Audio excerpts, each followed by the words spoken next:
Why was the Constitution written? The Constitution of the United States of America was written and made into law, made into supreme law in this country in order to protect us from people who wish to dictate to us what we should think, what we should worship, how we should worship it, what we should say, what we should be free to say, when we should be free to assemble. That is why it was written, to protect us from those people, especially when those people end up in the government.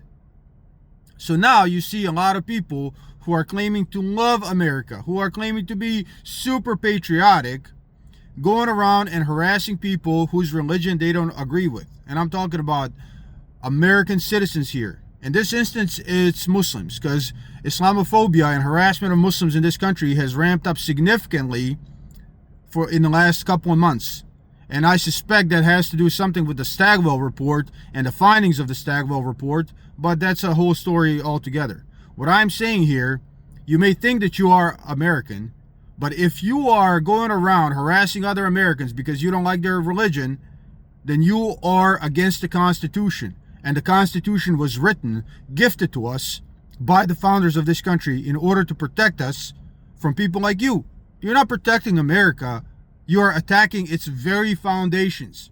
It doesn't matter if you like somebody's religion. Early on, when the Constitution was written, people didn't like each other's religion. They didn't like, there was Lutherans and Protestants, and there was Muslims and Hindus and Jews. They were all there already. And some people didn't like that. But the prevailing mindset was, you know what, we don't have to like it. All we have to do is not interfere with each other. So when you're going around stores and you're like, shoving bacon in people's faces just because of their religion, or if you're going and finding people who are quietly praying in a quiet corner and you're harassing them like those people did to those students in Florida, you're not, number one, you're not American. You are anti-American. You are a domestic enemy because you are against the Constitution. And number two, if you claim to be doing it in the name of Christianity, that's even worse. You're certainly not the one who's doing to others as you would have them do unto you, because the Messiah said this sums up the law and the prophets. This is Christianity.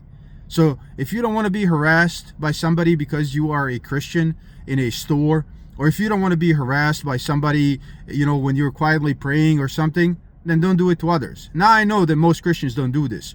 But those people who are pretending to be Christians that are saying that they're doing this in the name of Christianity, that is who I'm calling out. And again, I suspect that those people are financed and supported by a foreign entity.